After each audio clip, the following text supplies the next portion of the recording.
लोकसभा चुनाव के पिछले 2 हिस्से के वोटिंग परसेंटेज को देखते हुए बहुत महत्वपूर्ण संदेश देश के सभी हिंदू भाइयों को देने जा रहा हूं।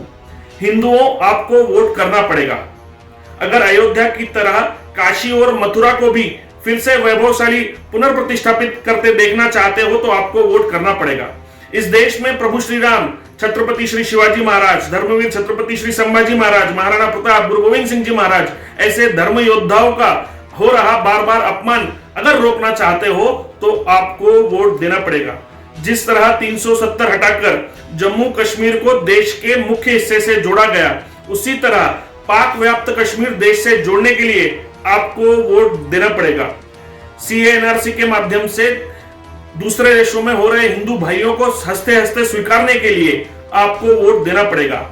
एनआरसी के माध्यम से देश में अवैध रूप से रह रहे घुसपैठियों को मारकर भगाने के लिए हिंदुओं आपको वोट देना पड़ेगा।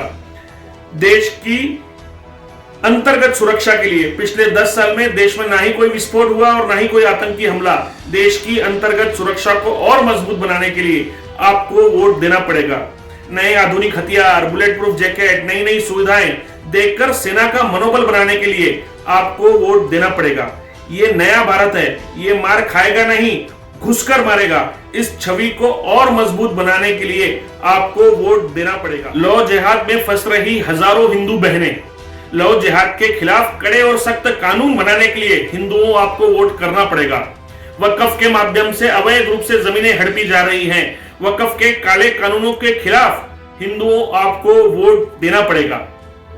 हलाल ट्रेडमार्क के माध्यम से खड़ी हो रही समांतर अर्थव्यवस्था, जिसके माध्यम से देश विरोधी कार्रवाई हो रही है, इन सब चीजों को रोकने के लिए हिंदुओं आपको वोट देना पड़ेगा।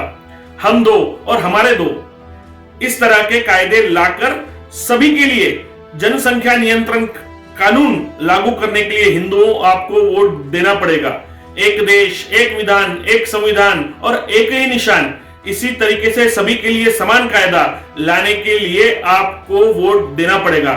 नई सड़कें, नए हाईवे, बिजली, पानी, शिक्षा, आईआईटी, आईआईएम, इस सभी तरीके से हो रही, सभी क्षेत्रों में हो रही प्रगति की गति और बढ़ाने के लिए और सबका विकास करने के लिए हिंदुओं आपको वोट देना पड़ेगा। इस देश की संस्कृति, अस्मिता, इस देश का वैभव, इस राष्ट्र को विश्व गुरु बनाने के लिए, परम वैभवशाली बनाने के लिए, परम सामर्थ्यशाली बनाने के लिए, परम शक्तिशाली बनाने के लिए समस्त हिंदू भाइयों आपको बाहर निकलकर वोट देना पड़ेगा। मैं आप सभी से यही आह्वान करता हूं कि बचे हुए 5 चरणों में ज्यादा से ज्यादा संख्या में बाहर निकले और राष्ट्रहित में अपना मतदान दे। जय श्री राम।